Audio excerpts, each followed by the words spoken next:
Welcome back to TTS Daily. I'm Yi right here. We're in Malaysia, in Setia City Mall, Selangor, Malaysia. So on February 8, 2025, on Saturday night, 10:50 p.m, a pew-pew incident happened. You know, pew-pew, because we can't say the word. So a foreign cleaner was pew-pew 4 times in the legs and buttocks by the suspect. Okay, after pew-pewing the cleaner, the suspect pew-pew additional pew-pew in the mall, shattering glass in a stairwell and a door. He then attempted to escape by forcing a driver at pew-pew point to drive him away, but the first driver drove off and he then pew-pew once at the car that drove away. He eventually managed to get a second car at pew-pew point to drive him and drop him off near the Shah Alam Expressway. Police have now identified the suspect as a local man in his 30s with 11 prior criminal records. Okay, they're actively tracking him down. Until now, the motive for the attack is still under investigation. Okay, the injured cleaner was taken to Shah Alam Hospital and is now in stable condition. Eyewitnesses described panic in the mall with people running to safety. Social media have been active with reports, including images and videos of the incident. Eyewitness accounts includes a 20-year-old beauty store employee that was handing out perfume samples when she heard 2 loud bangs about 40 meters away. Initially unsure of the noise, she saw cleaning staff members in distress. Upon hearing a third pew-pew, she witnessed people rushing out and abandoning their belongings in panic, describing hearing more than 5 pew-pews and running in terror. Another eyewitness, a supervisor in a nearby fitness store, initially thought the first pew-pew was something falling. As the pew-pew continued, he and his staff sheltered a family of 4 in their store by lowering the shutters, ensuring their safety amidst the chaos. Stay safe, everyone. Look out for each other and your community. Our second story of the day, we're in Hong Kong. This is nice, we rarely get to cover Hong Kong stories. It's about Sushiro in Hong Kong. First off, I like sushi and I do like Sushiro. Okay, so on February 4th, 2025, a video went viral because a young boy was shown licking and dropping the sushi tongs on the floor in a Sushiro Hong Kong outlet. So you know Sushiro, they have this little black box with all the ginger slices and they have the kiap in the tongs. So he was shown, you know, very unhygienic, you know, licking the tongs and then dropping it on the floor. Netizens were upset, obviously, because why didn't the boy's parents do anything? Criticizing the boy's parents for not supervising him and his behavior, including kneeling on seats with his shoes on. The reaction was noted on February 5th, 2025. Sushiro Hong Kong has now responded by taking immediate action, saying that they have discarded all ginger slices from tables, cleaning and disinfecting the containers and tongs. They also expressed concern over food safety and customer experience in subsequent social media posts, and they have announced they would pursue legal action due to the damage to their brand image and public concern about food hygiene. If you remember earlier on in early 2023, there was another viral video in Sushiro, Japan, where someone was using lick fingers with saliva and touching the food on the conveyor belt. It was part of a series of a prank culture in Japan, you know, where they try to disturb conveyor belt sushi outlets. So it's been a while and now we have this in Hong Kong. So yeah, I mean, please, I have a feeling incidents such as this are more than we know, because when you go to restaurants and eat, they have all the condiments on the table, right? And sometimes you don't know how people treat those bottles of condiments, you know. Imagine if they use their dirty fingers to touch the lids or anything. I mean, that is really, really unhygienic. So maybe that's why some restaurants, they do put their condiments with the stuff and not leave it on the table. Which do you prefer, actually? Obviously, there's greater convenience than always disturbing the stuff, you know, for condiments. But then, hygiene-wise, as you can see, I'm pretty sure this isn't just an isolated incident to Sushiro and conveyor belt sushi alone, but across, you know, all restaurants and eateries that have condiments conveniently placed on the tables.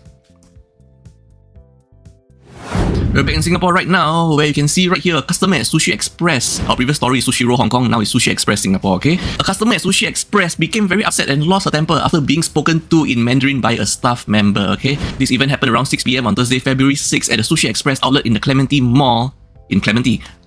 She demanded to speak to the manager.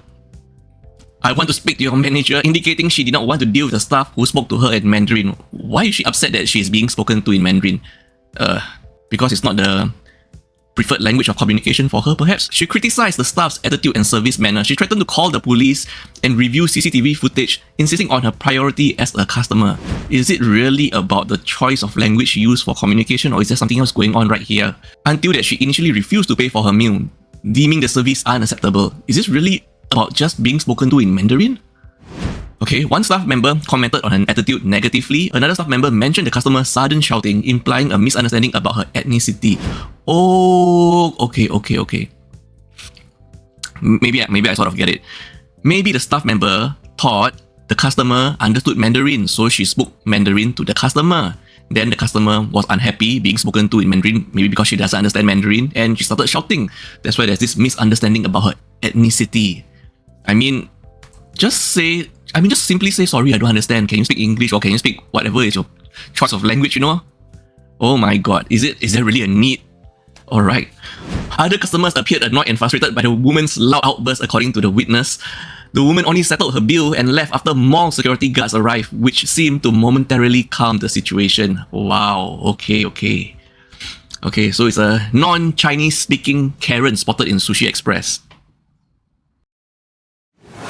Trigger warning for the next story. This happened in Singapore, where Father Kerry Chan, a priest at the Church of the Holy Spirit in Singapore, was struck in the head by a regular churchgoer with special needs and partial blindness on February 9, 2025 after the 9:30 a.m. Mass.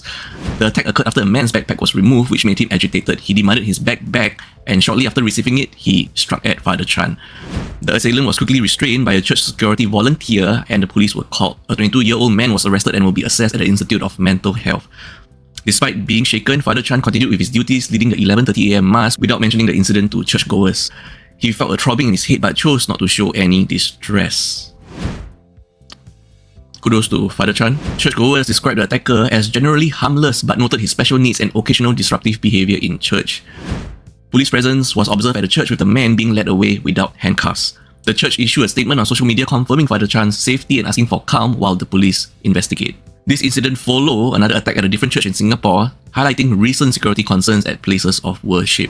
Take care, stay safe, and please be understanding towards people with special needs. So yeah, removing their belongings suddenly might cause agitation to them. So we just have to be more aware, of who are the people around us in our community. He is a regular churchgoer there, so just stay safe, everyone. Our last story of the day happened on February 4th on flight TR813 from Jeju to Singapore, where a man allegedly stole money from a passenger's bag in the overhead luggage compartment. I've been seeing stories of thefts happening inside airplane cabins, and it seems to be trending nowadays. So a 31-year-old woman named Pan noticed suspicious behaviour from the man before and during the flight. She was initially hesitant but eventually confronted the situation when Pan was woken by noise and observed the man going through bags. Another passenger whose money was taken confronted him. Finally, Pan voiced out and shared what she saw the man was doing prior. The man denied the accusations, leading to a tense situation on board. Flight attendants were informed and police were called. All passengers had to wait on the plane for about an hour after landing at Changi Airport. The stolen money, amounting to around 885 USD, was found in another overhead compartment finally. The suspect, Zhang Youqi, a 30-year-old Chinese national, was arrested, charged with theft, and released on 10,000 Singapore dollars bail. His case is set for another court hearing. Wow, after this, now I know if I were to put any belongings in the overhead compartment bags, right, it better be bags with zippers and I can have those little locks, I can lock them up.